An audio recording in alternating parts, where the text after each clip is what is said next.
Today we are going to continue with the lecture on communication. In the last session we discussed about what is communication and what are the different types of communication, in which we covered interpersonal communication and communication at the group level. Today we are to discuss about communication at the organizational level and the barriers to effective communication. Before moving to that, for as a recapitulation, if we understand, like communication helps us, there are four functions of communication. It helps us in controlling other person's behavior. It helps us in motivating people in a group, and it helps to share emotions, emotional expression, and also it all helps to share information. These are the four major functions of communication. Now, one of the major parts, important parts of communication is also listening, and which is one of the major responsibility of the receiver. Like while that person is decoding the message, the listening style that is important, that has to be learned, is called the reflective listening style. In reflective listening, it is a skill which is developed. What is done is, with in reflective listening, while we are listening, we listen very carefully to what the other person is telling, and try to repeat the words, and we try to repeat the words back to the speaker to verify so the heard message, so that there is certain scope for correction if there is any misunderstanding. So, reflective listening, it emphasizes the role of the receiver, and it helps the receiver to understand the communication clearly and fully understand the message what has been sent by the sender, and it is very useful in problem solving. Otherwise, there could be a gap of information about what the sender wants the receiver to understand and what the receiver actually understands. So, the things which are there in reflective, which are more important for reflective listening, are listening. First is listening very carefully, and we have to be very concerned about also what are the feelings that are communicated through the message, so that we can get to understand the emotional part of the message that is being communicated by the sender. Then is we should be responding to the communicator, but not try to lead the communicator to a certain thought process, and it helps in reducing the interpersonal barrier and understand people. So, generally there are four levels of verbal response when we are talking of reflective communication. So, first is like of first step is affirm communication, and affirm contact, rather, in that what is done is the communication is done assertively. Next is the thoughts are rearranged accordingly to the it's like rearranging thoughts, process and expressions. Next stage is that of paraphrase, in which whatever is heard by the receiver is reflected back to the speaker, and with as much of accuracy as possible. So whatever we hear, we'll try to accurately reflect back to the speaker as much we have heard it, and it helps in building empathy and we feeling and a positive bonding between the receiver and the sender. It generates a feeling of openness and acceptance. So, third step, important step, is clarify the implicit. What happens while we communicate certain things? In most cases, we do not communicate the whole thing. We take certain things like as implicit part of it, as accepted part of understanding, like we take it for granted. Maybe we want to tell something, we do not explicitly tell it, and we feel like the receiver is well matured enough to understand that part of the implicit communication. So, those part of reflective listening is one of the important functions of reflective listening, is also to bring out those unspoken words, and it builds greater awareness. Fourth part is reflecting core feeling. In that, what has happened is important thoughts and feelings are restated, so there is no scope for ambiguity, and it should be done with caution. In reflective listening, there is a part of non-verbal behavior also. It is important for the speaker to like one of those important things is that of eye contact. It helps the speaker to open a discussion, get to know like whether like your eye contacts, expression of eyes tell whether the listeners are listening properly, they're interested or not, whether they've understood things properly. And here we have to be concerned about the cultural differences also, and what eye contacts mean in different cultures and how it gets interpreted over there.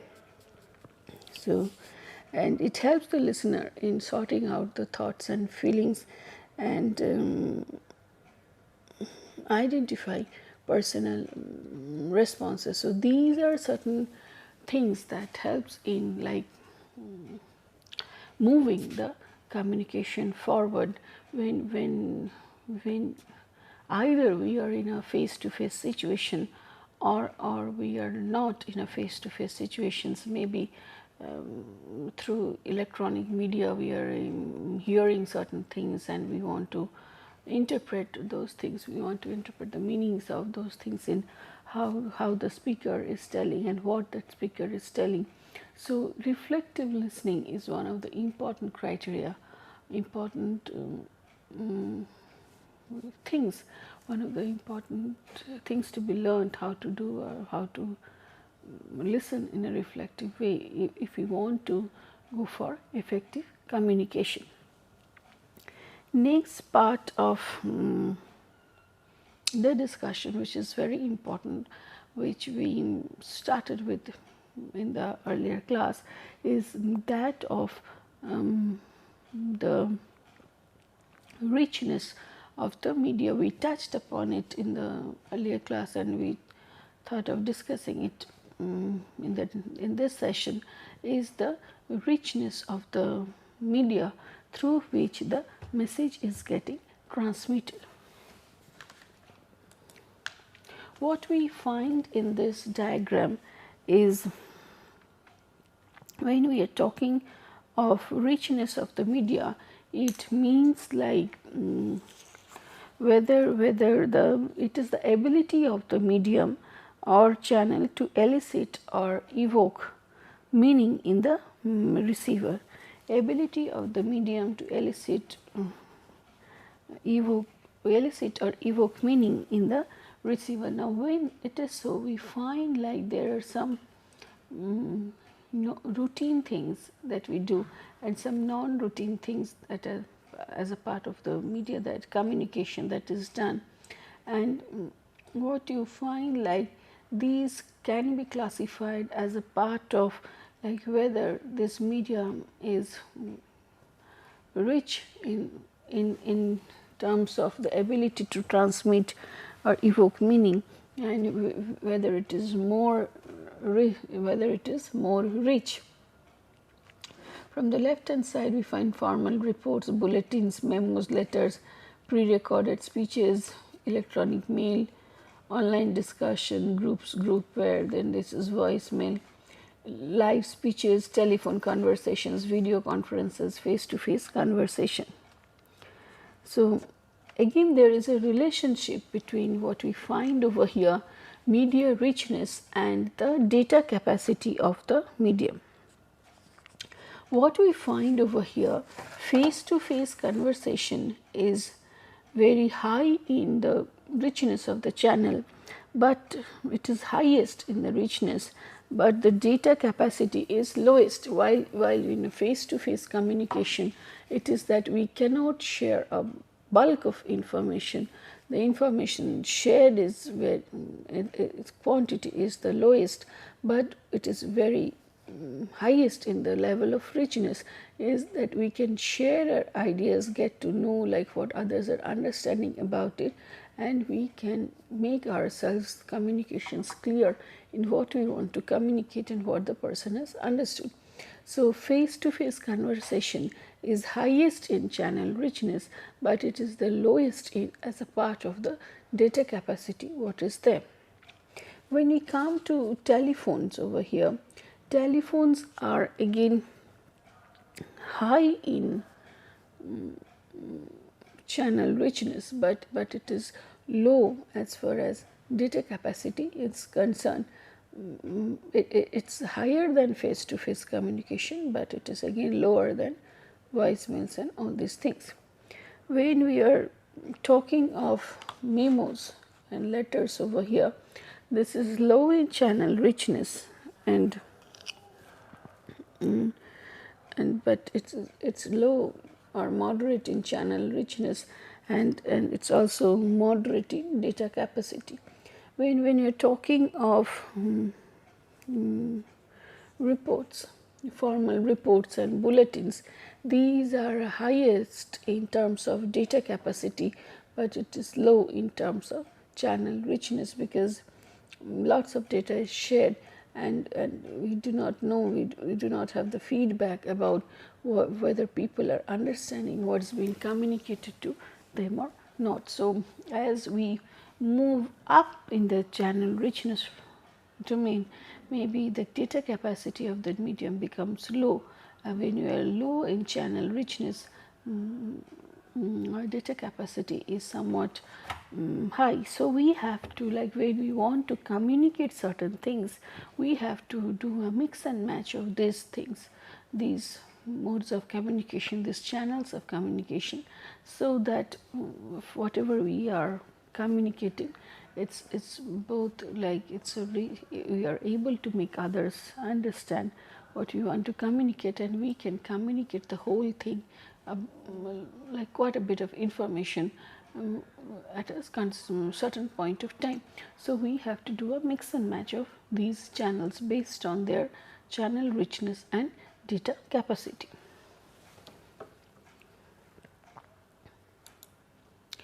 We have already discussed about this part of like while we are talking of communicating in a group, and we found in formal channels of communication, like there are three ways of communicating. One is chain, one is wheel, and the other is the oil chain process. So what we may try to do over here, like, is to classify these things based on certain criteria.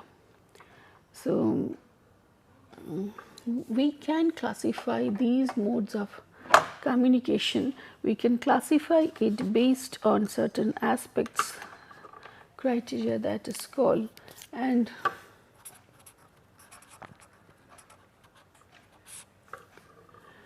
and we can take it over here, the chain, the wheel and all channel. So these criteria according to which we can classify, first is the speed of communication.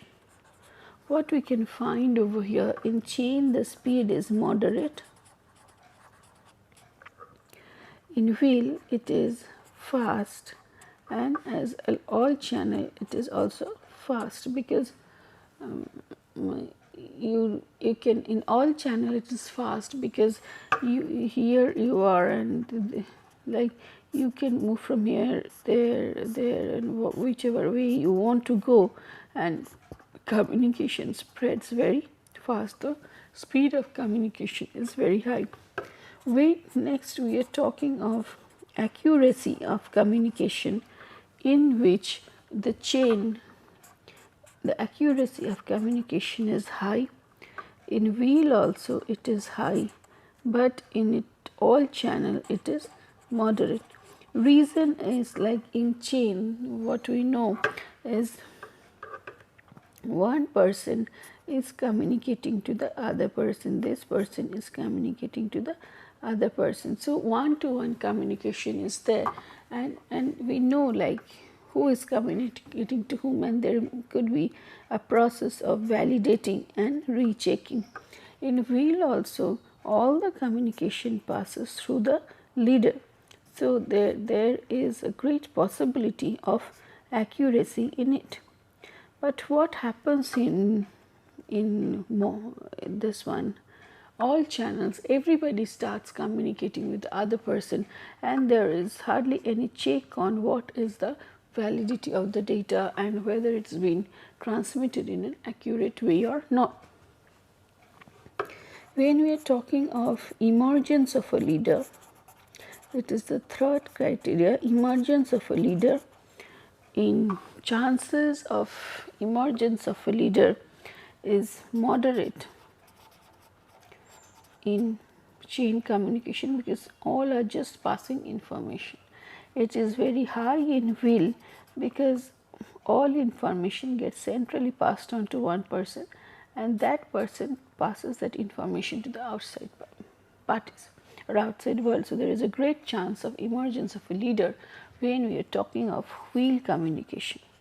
But when we are talking of all channels communication,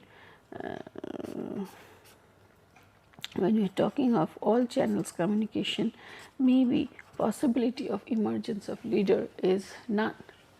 When we are talking of like the status of members and the satisfaction of members, what we find, status of members and their satisfaction, we find it is moderate in chain communication, and because one is communicating to the other, and there could be a hierarchy of like communication and maybe being closer to the boss. It's low in terms of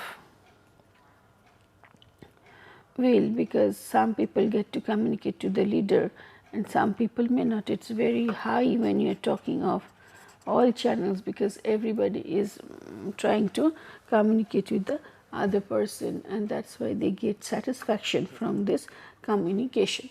So these are like the small group networks and how the communication process is effective in these small group networks. What we'll try to, with this knowledge of media richness, with this knowledge of data capacity, management, data capacity of the richness, with the knowledge of reflective listening and how these chains are working in terms or things are working as a part of wheel, chain and all channels. With this knowledge of this communication medium and their networks and everything, we move to the next level of discussion where we try to see like what are the communication processes and systems when we are talking of communication at the organizational level. And communication at the organizational level is mainly through with the new types of technological communication, which if we bring in the idea of media richness and data capacity, we can understand they vary in their richness and data capacity.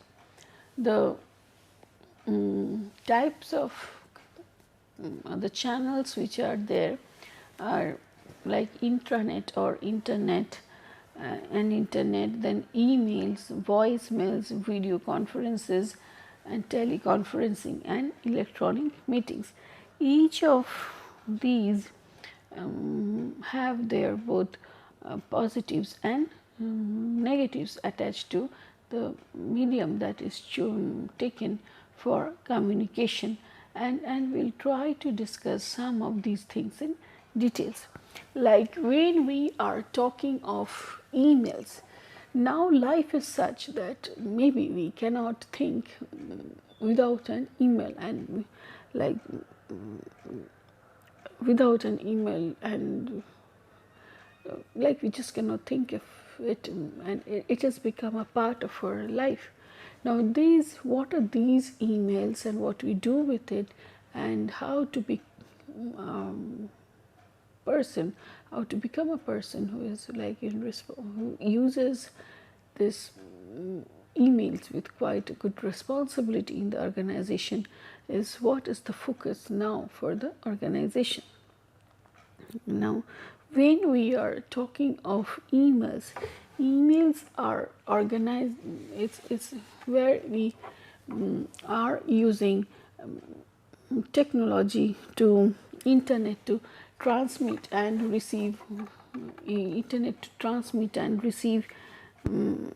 computer generated text and documents. So what it is done, it's more quickly written and quickly transmitted, and it can be edited and stored, and main purpose is it can be sent to many. And it is also not required, and it can be stored, so it's not required that the person that you send the email to like reads it immediately and gives the feedback. That person can read the email at a considerable part of time later and then give the feedback. So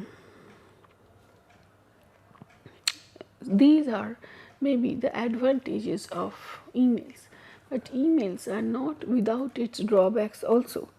Like what happens, because it's more of like writing part of it, and you cannot see the person expressing the feeling, then what happens is there could be misrepresentation of the meaning, and negative messages can spread also through emails. So and it is very time consuming in nature, and sometimes it becomes so much irresistible for us, like we do find it difficult to stop ourselves from checking emails. Sometimes emotions are like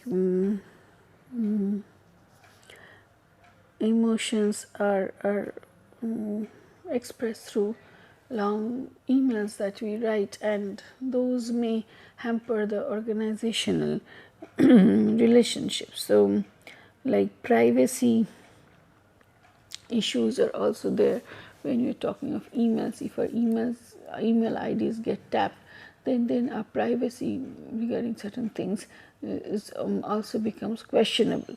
So we have to know, it's not only very important that we use emails for as one of the ways of doing things in organizations, but side by side we have to be very careful about what to do with these emails and how to use them. So if we can think of like certain thumb rules, like we should not check emails right at the morning when we are into the organization, because emails checking is a considerable time consuming factor. So try to check emails in batches. So you should delegate certain time of yours, like okay, this is the hour that I am going to check emails. Never use the same email ID for like different purposes which are professional in nature and which are public in nature or which are like personal in nature, privacy issues, because then you get to, like when the separation is done, then you get those messages which are appropriate for each of these categories, and your part of like segregating them into different headings will be less. So sometimes we have to delete emails also. Unnecessary emails come to us and we have to block those emails. There is another way, like what we call over here SMS or text messaging, which is like where instantaneously we send message about certain things that we feel like, certain happenings that we watch, etc. So what is important over here and how it is differentiated from email?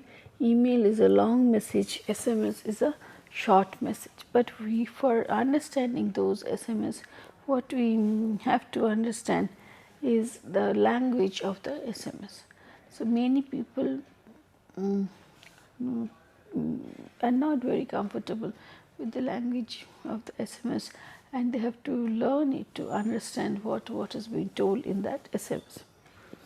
There are other parts like also networking software where we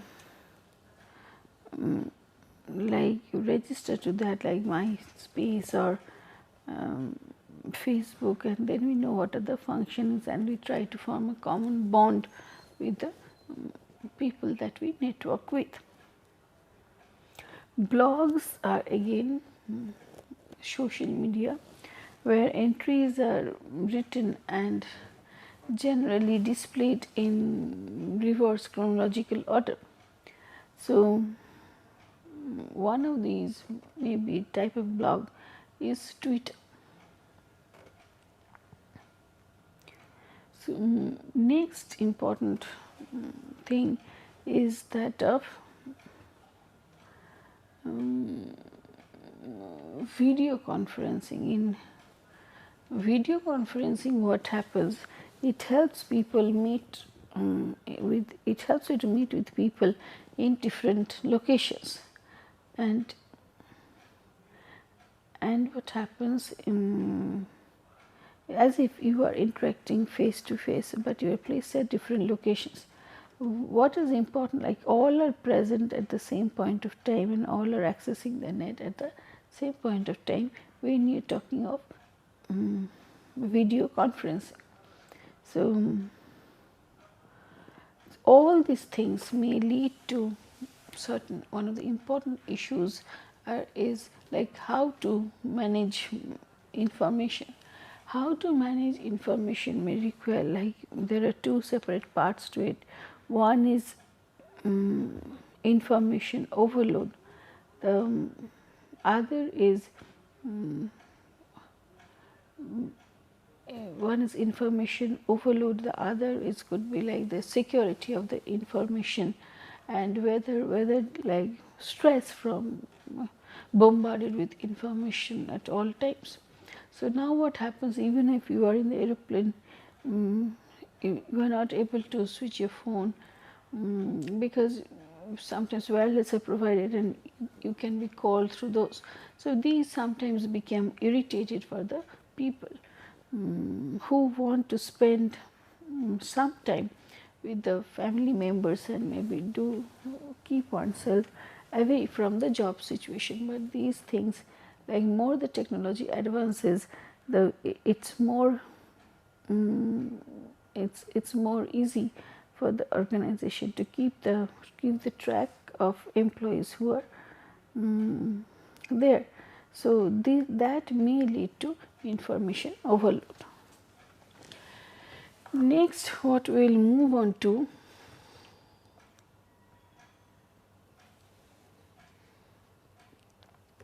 knowledge management in the organizational context.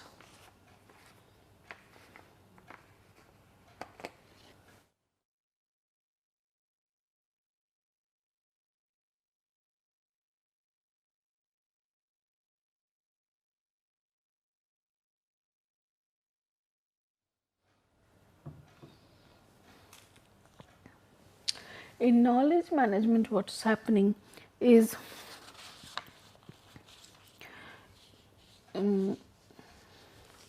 it's a organization's way of generating collective wisdom and so that the right information gets to the right person at the right time. So this is very important for the organization as they are important assets, and even if people are leaving, then this is the implicit asset that stays with you in terms of the knowledge and experiences and things learned out of that. So, another part of organizational communication is communicating externally.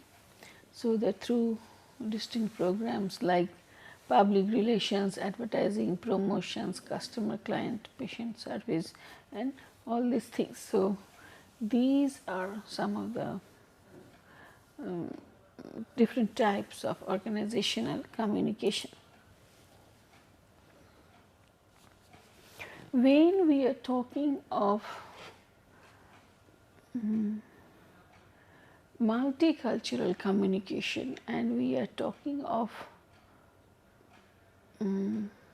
barriers to effective communication in multicultural communication. So, what are these barriers or factors that block or significantly distort the successful communication? And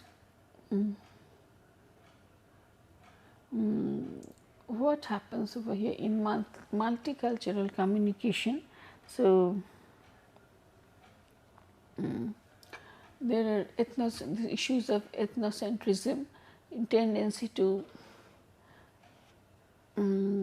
consider the values, norms and customs of one's own country as superior. So, it may be implicit or explicit, and cultural insensitivity is not being sensitive to cultural differences. This is very important. Non-verbal cues in fact means different things to different cultures, and if you are not sensitive to the culture, then you may land up in great trouble, because non-verbal cues from different countries vary and mean totally different things. Next is intercultural communication succeeds when the communications communications are made in such a way it shows like communicators are aware of the structural cultural differences, significant cultural differences which are there, and it should be taken care of, like ethnocentric feelings, tendencies are avoided, and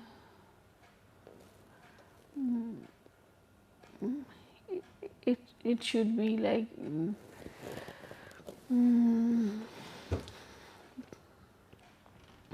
understanding like people are different and they understand things in different ways. So, these things of like if we start with these assumptions, maybe life is easy for us in communicating in different cultures.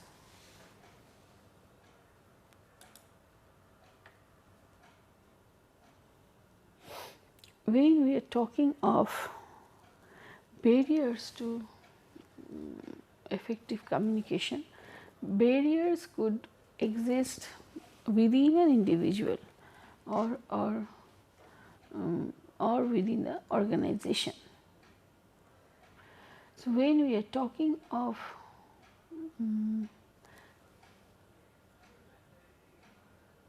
barriers. We will try to see some of the points clubbed under different headings.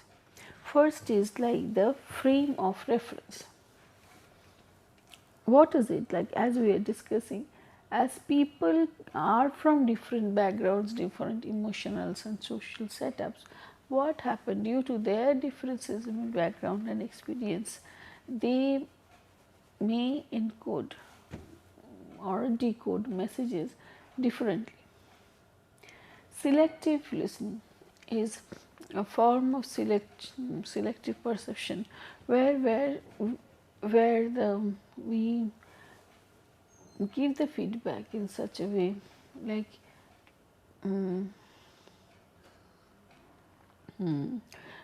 that it consists of only the positives, and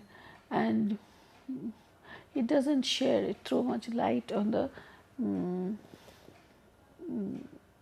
neg- negative part of the situation, which may have an impact on the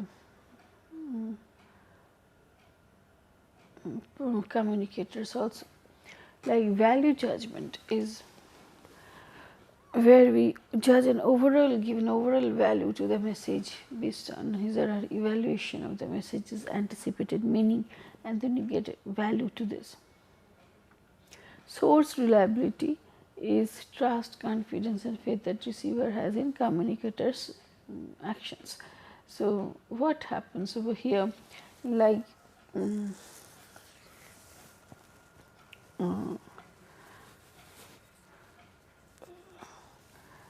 we have to be cautious about some of these barriers based on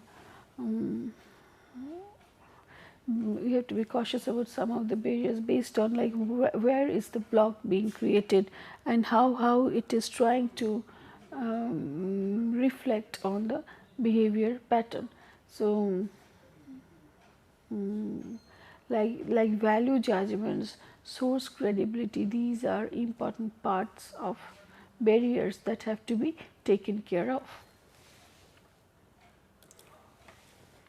Next is filtering of the message. Like the communicator manipulates the information so that the receiver hears it positive, and it frequently occurs in upward communication. So that is, it is just generally telling like the boss what he or she wants to hear, and maybe it's not like the correct feedback. So when you're again talking of in-group language, these are certain group languages, jargons developed by the members within a group, which that particular group member will only understand and not understood by others. So we have to be careful of using those words and not using those words in a particular situation. So it appears as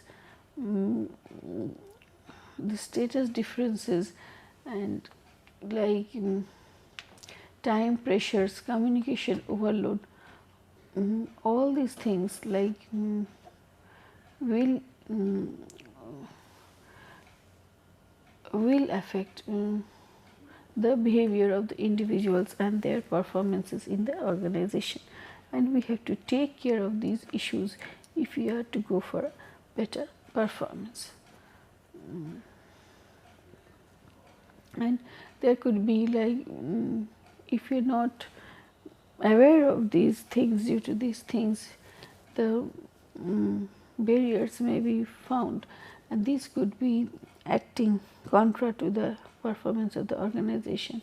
What we can do is try to take corrective measures to check these barriers.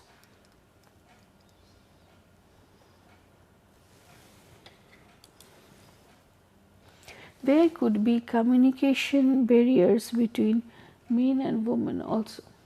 So it means like women talk in certain ways and men do talk in certain other ways.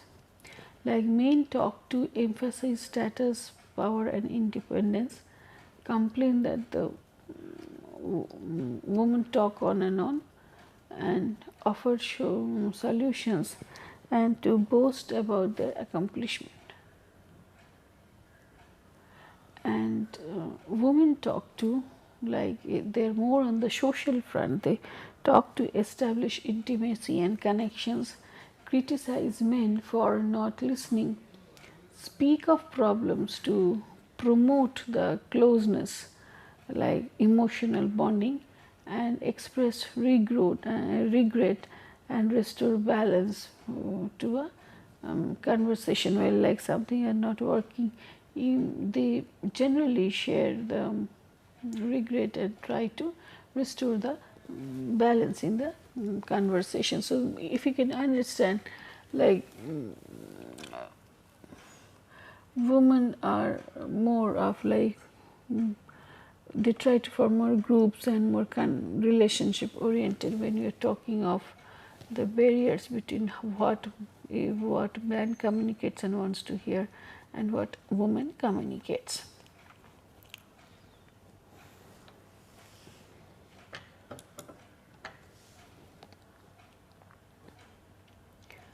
Barriers to effective cross-cultural communication could be semantics, the words connotations and tone difference and perceptual differences. So, communication could be there across cultural contexts also, like when it is a very high context culture, cultures that really rely heavily on non-verbal and subtle situational cues to communication. And in low context cultures rely heavily to convey meaning in the heavily on words to convey meaning in communication. So, what happens over here?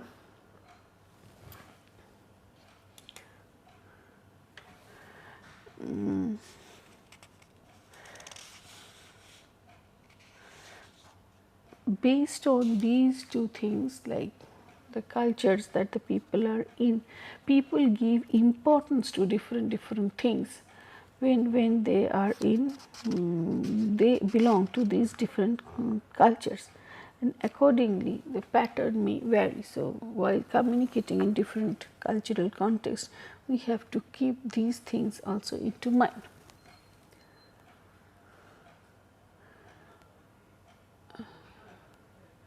We also have a type of communication which is called, before we go on discussing like improving these communications in the organizations, we will try to discuss something which is on like defensive communication, which is aggressive and angry in nature and passive and withdrawing in nature, which leads to injuries, communication breakdowns, attention, then non-productive efforts, problem solving features.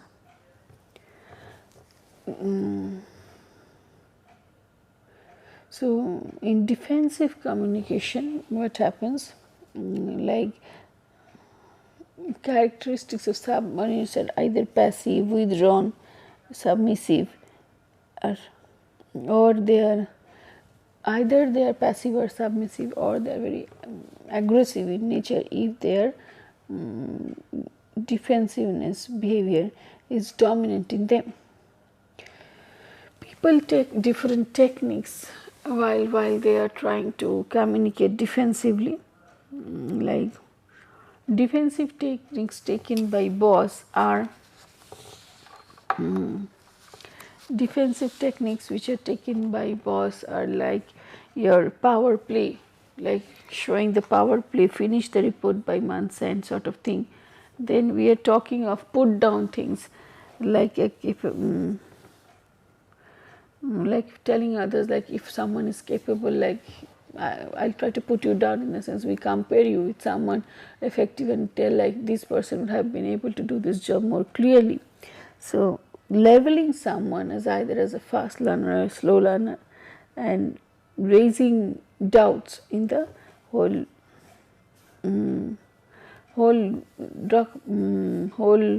situation, like whether we can raise doubts, whether I can trust someone, and if you're not able to finish the thing in time. So these are some of the defensive tactics taken by boss. Defensive tactics taken by employees could be like misleading information in order to show that we have collected so many information, but we give misleading information to detract the evaluator. So scapegoating, like scapegoating some person in the organization so that we can blame that person. So telling hostile jokes and deception are some of the defensive techniques taken by the employees to defend their own interest. Non-defensive communication is one which is very assertive in nature and which is direct and powerful, and it provides the basis for defense, and it restores orders, balances and effectiveness when situations arise.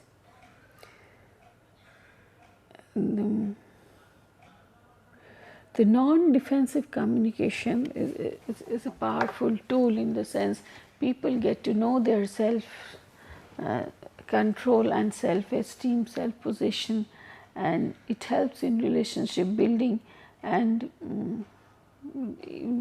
it helps to helps the listener to feel accepted and rather than rejected, because it is how that person interprets your cues. It's very important. So non-defensive communication is here. Self-control and self-possession are more important, as this is a speaker has a very centered, holistic role, assertive and control role in this communication. When we are talking of a different slab of communication, which is again very important part of communication, which is called non-verbal communication.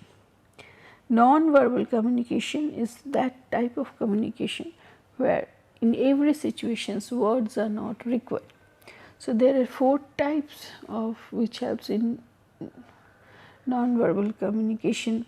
Basic types are, one is proxemics, like if you are sitting close to one another, that sitting techniques itself will determine what is the intended non-verbal communication that I want to send. Kinesthetics is study of body movement, facial and eye behavior is always there, and paralanguage, use of paralanguage. These are the 4 elements of non-verbal communication. When you are talking of proxemics, then every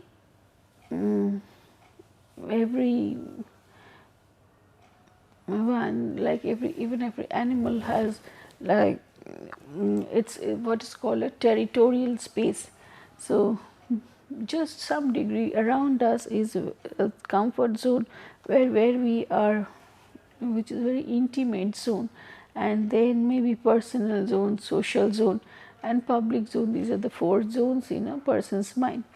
So proxemics deals with how this space is being invaded or taken care of or respected by the tactics that we design for communication.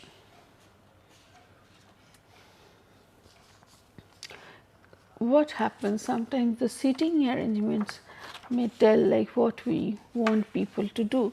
Like if you want to communicate in certain ways, like if you want to make them cooperate with each other, then the sitting arrangement is something. If we want them to compete with one another, then sitting arrangement is certain things. And if we just to communicate, then sitting arrangements is something, and if no response is required and non-communication, then we will do it in other ways. So, the types of seating arrangements that you are doing, this tells about the ways in which communication is done. So we can think of like suppose this we want people to cooperate, this is where we want people to compete because one cannot see other, and this is where we want this person to communicate with this one, and this is where maybe they are not able to communicate with each other. So,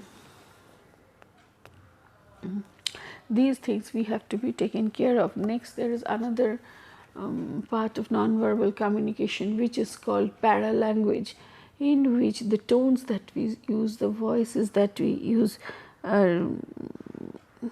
pitch of the voice, tonal quality, interruptions inside, all this will determine like what we want to convey through this speech. Or a message. So that is very important, like variations brought in through to the speech, through either through ways of speaking or accents connected or body movements connected to the ways of speaking. What is like the could be the disease of communication, if you can put it in that way, is failing to communicate in a proper way, and where that there is a lack of, where there is a lack of heartfelt communication, and we are just communicating from the head, just on passing on the message. There is less of emotional attachment and softness in what we are speaking. So, and it shows less of personal integrity of the speaker who is communicating the message. So that's very important. All these things, like when we are talking of positive healthy communication, like it should be from head to heart, and then there should be some competence for it, and then emotional competence and personal integrity. These are important parts of healthy communication. So again, nowadays, like this information passed through communication technology, these are easing our life to a certain extent, because it helps us to communicate faster and it helps us to reach many people at a certain point of time. But again, it also affects our life. It also invades our life to a certain extent. Like suppose we don't want to communicate, we want to be our own self, we want to be with our family members, but due to this like high accessibility of electronic mediums, suppose we have become like ever reachable and always reachable quality of a type of people, and as a result, like schedules of office hours become irrelevant, and considerations of time and distance become irrelevant, and sometimes like these time zones boundaries, geographical boundaries becomes irrelevant, and these may create tension, the stress on the individuals. So we have to understand where we need to stop and how do we need to balance all these activities while we are talking of communicating in the organization. That brings us to the last part of the discussion, which is now on improving communications in organizations based on the barriers that we have discussed, based on the characteristics of the different communications that we have discussed, based on like the defensive communication and the requirement of healthy communication. We now have to feature into how communication can be improved in the organization. So first is of course following up, attempting to determine whether you received the intended message was in which it was intended, so actually received it. Regulating information flow is one of the important issues that about the things that we have just discussed, we have to know like how to eliminate communication overload. And and by the quantity and the quality of information that you need to maybe reject and not look into, and utilizing feedback in a proper way is one of the important things.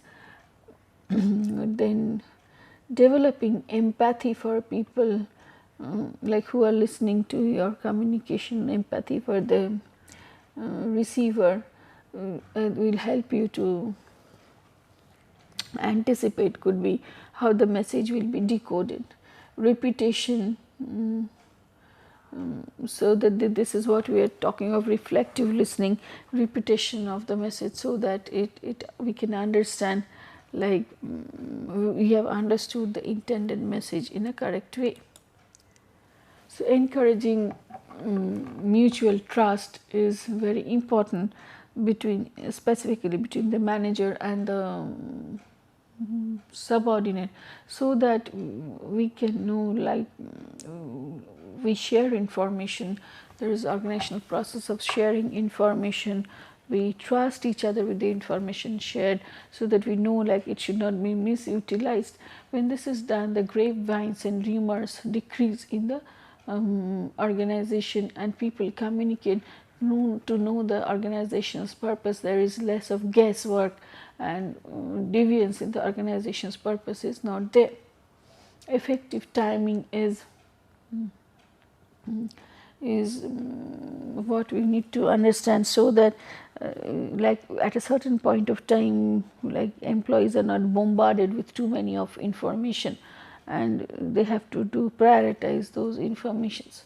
So we have to use simple languages, so that people are able to decode it, even if they are not very conversant with a particular language. So effective listening is it is listening with understanding, and it helps you to decode the messages. And using of the grapevine is, managers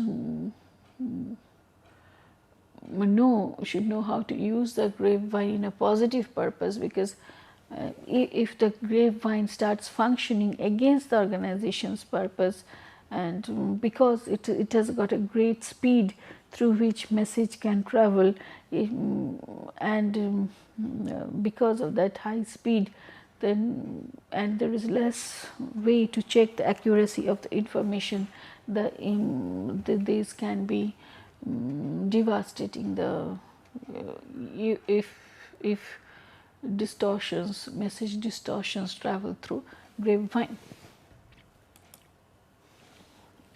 We have to promote ethical communication, in the sense people should not intentionally deceive each other, they should not intentionally harm each other, and they should be treated justly.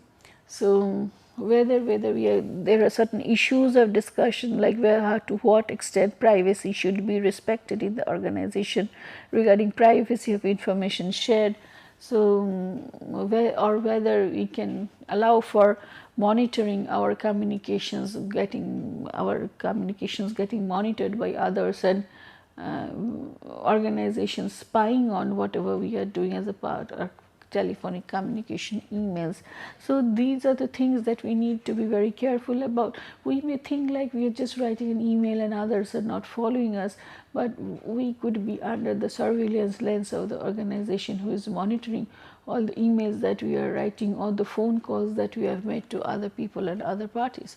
And those may act as evidence against us in later point of time. So we have to be very careful about these things while we are using organizational channels of communication at the work time, at the workplace. And there should be also some understanding, some points of agreement, some points of drawing the line. That is where to stop and where to begin.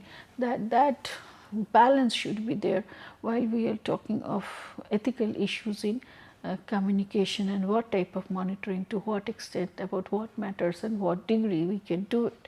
So this is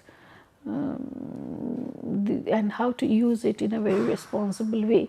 These are some of the issues that are related to ethical communication.